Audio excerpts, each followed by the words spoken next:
Hello again, this is your teacher Mark, and we are again in this video for basic computer programming. And this is a continuation of the previous video where we tackled flowcharting, and we will still talk about flowcharting in this video, except that we will combine other control structures, and we'll talk more about them with examples in a short while. So at the end of the video, I expect you to be able to develop a flowchart that shows a logic that takes a decision, and also develop a flowchart that shows a logic that repeats an instruction. So we'll talk about them more in the succeeding slides. Now, before we proceed to developing some more flowcharts, let's first talk about this very important lesson in computer programming, and we call these as the control structures. A control structure simply shows to us the flow or the specific way uh, that controls the flow of the logic or of the program. And there are three kinds of control structures. We have what we call the sequence or sequential control structure. We also have decision control structure, or in other references, this is called conditional. And then we have repetition control structure, or in other references, this is called iteration. Now, so far, the flowcharts that we have tackled are following what we call the sequence or sequential control structure. So what that means is the flow of the logic is simply sequential. So it follows the top to bottom design. It's not complex. It just executes or follows an instruction one by one, next after the other one. And it's basically the simplest control structure that we deal with as future programmers, and as we study the topic of computer programming along the way.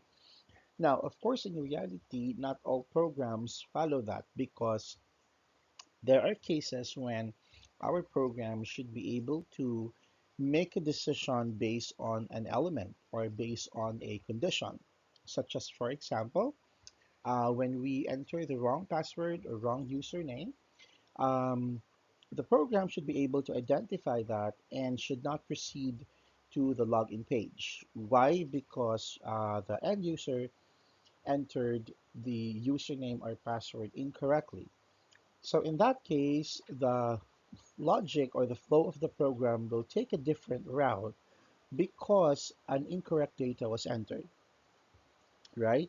So the decision control structure or conditional control structure simply makes a decision based on an event, so based on a condition. So we could tell, or we could say, is the password correct? If is the password or is the username correct? Is the password correct?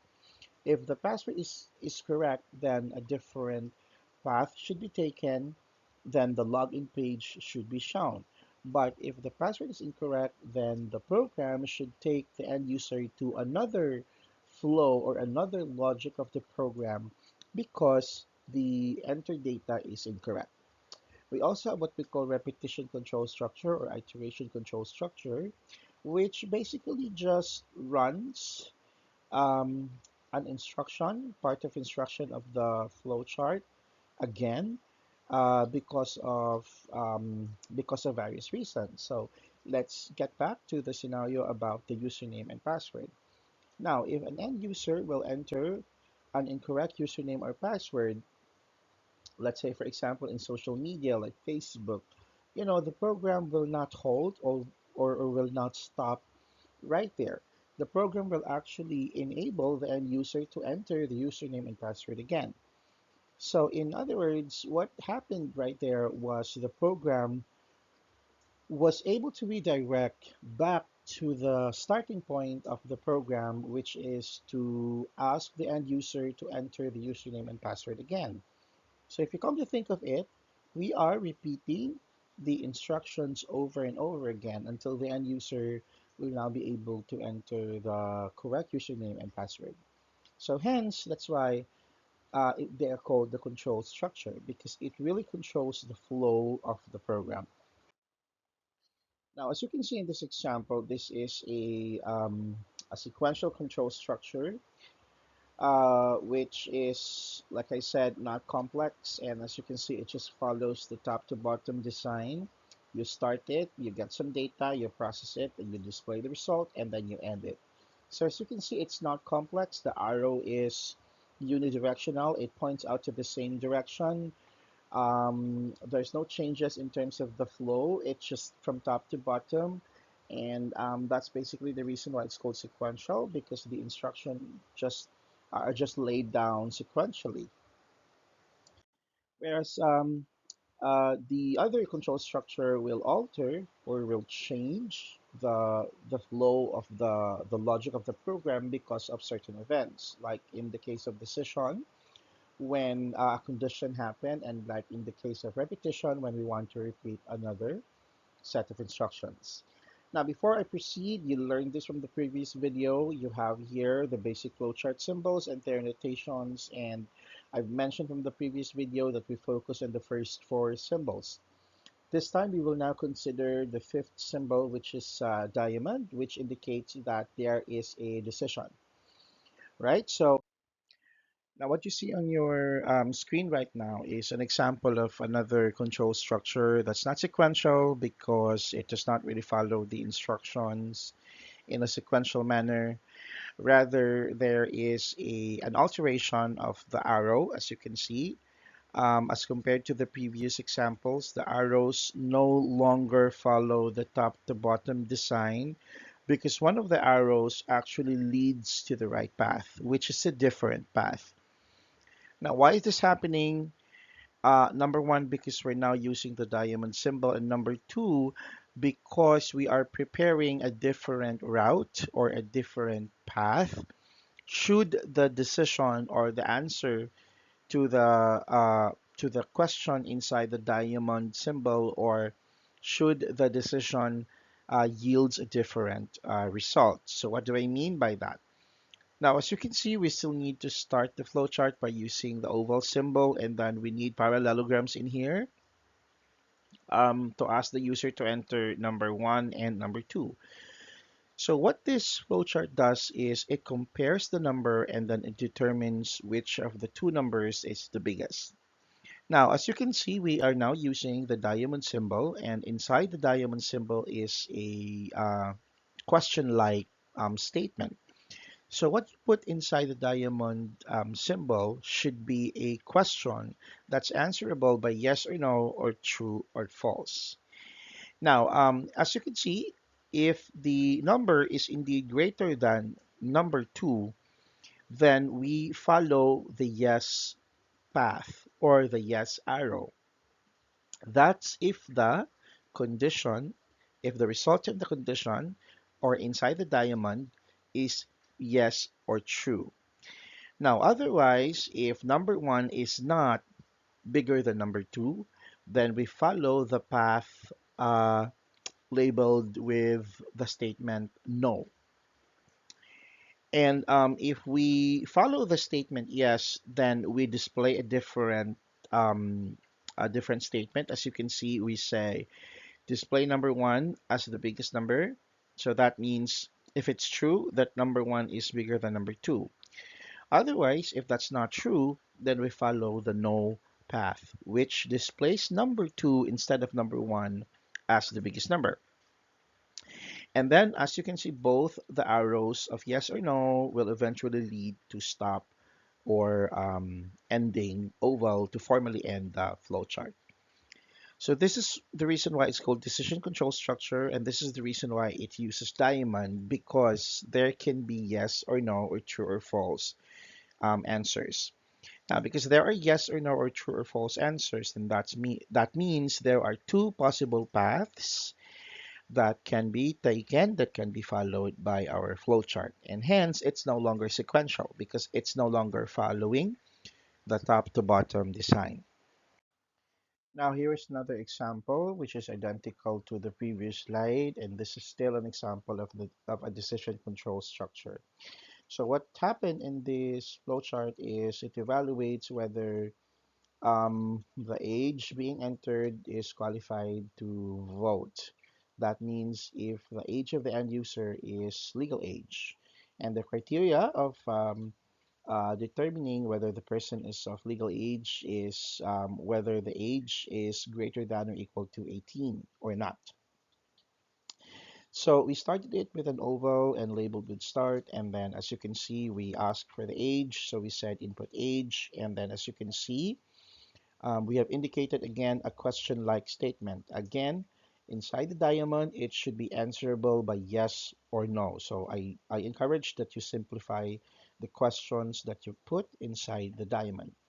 So as you can see, the statement is simple: is age greater than or equal to 18? Now, if that is true, the labels are not present, but on the right side, it should be the yes pattern. So if that is true, then just simply display you can vote. And if the situation is otherwise, then you follow a different path. You will most probably say you cannot vote because you are still a minor. Now, both of the arrows again all lead to the same ending um, notation, which is an oval. And so this is the example of decision control structure.